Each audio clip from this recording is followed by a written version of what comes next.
Hey friends, I'm Siddharth. I'm Shantanu. So let's start with the topic. The topic is effect of OPEC decisions on oil prices. What is OPEC? OPEC, an organization that controls 41% of the total oil supply in the world, and the number is likely to go up by few more percent in coming times, since the long imposed restrictions on Iran oil exports are being lifted by US. So what exactly is this OPEC? OPEC stands for Organization of Petroleum Exporting Countries. Henry Kissinger once said that control oil and you control nations, control food and you control the people. And this fight to control the oil is still on.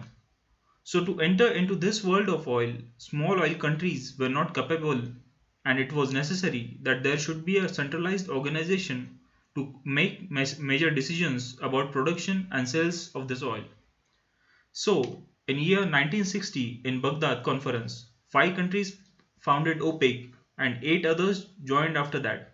So the total number of countries in OPEC are now 13. So those 13 countries are Algeria, Angola, Ecuador, Indonesia, Iran, Iraq, Kuwait, Libya, Nigeria, Qatar, Saudi Arabia, UAE and Venezuela.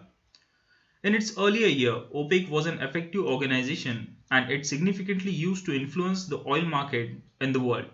But in recent few years, countries like USA and Russia entered the market with full force, resulting in reduced influence of OPEC on the market. So, although OPEC is touted as a member organization, Saudi Arabia has always carried the biggest stake within the group. The Saudis' break-even point on a barrel of oil is still in $90 range. And just to remind that, majority of OPEC countries fund their respective countries' social programs with crude oil revenue. These are the fun facts. Venezuela. Oil accounts for 96% of Venezuela's export and more than 40% of government revenues, leaving the nation's fortune inextricably tied in with the prices of oil. Libya is all but a single industry economy, with the energy sector accounting for 60%, 65% of GDP and staggering 95% of government revenue, according to the CIA. And so the current level of oil prices are hitting these economies very badly, and OPEC has not been able to improve prices for the simple reason that it does not want to lose its market share. So, what can be the reason behind that? As I said earlier, US oil production has risen significantly in recent few years, reducing its dependency on OPEC for oil imports. The other reason is soon US will start exporting oil and OPEC will lose the market share if they continue to keep the prices above certain level. So they are keeping oil prices low despite of huge losses. Now let's see how this is affecting USA. No matter how much efficient US's oil production mechanism is, but still the break even point cannot be below $40 where oil prices are currently holding. Many OPEC countries have reserves that they can use during this time. We all know that they are very rich countries. But that's not the case with USA companies. They are also facing the impact of this price war, and 4 lakh jobs have been already lost globally in the oil and gas sector. This was about OPEC and USA. Let's see how this is affecting the developing countries like India. In India, for the first time, we may have a budget with a very low fiscal deficit.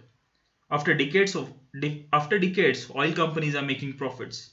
Companies using crude oil as an intermediate for manufacturing has improved their profits significantly. Uh, GDP can also rise because of the reduction in oil prices as the production will rise. So to conclude, this is not the first time OPEC's decisions are creating chaos. In 1972, when the restricted oil exports to USA, the oil prices rose like anything.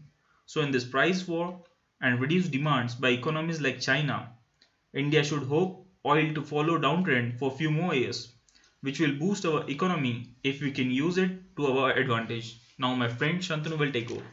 Thank you. Hello. As we can see, from 1984 to 2004, oil prices were trading in the range of $10 to $30 per barrel.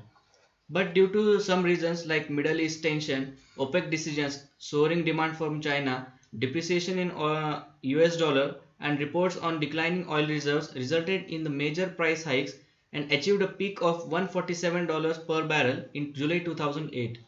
2007 to 2009 was a period of recession and it lowered the demand for oil internationally and the prices of oil started falling rapidly. Due to this, in May 2009, price level was $33 per barrel.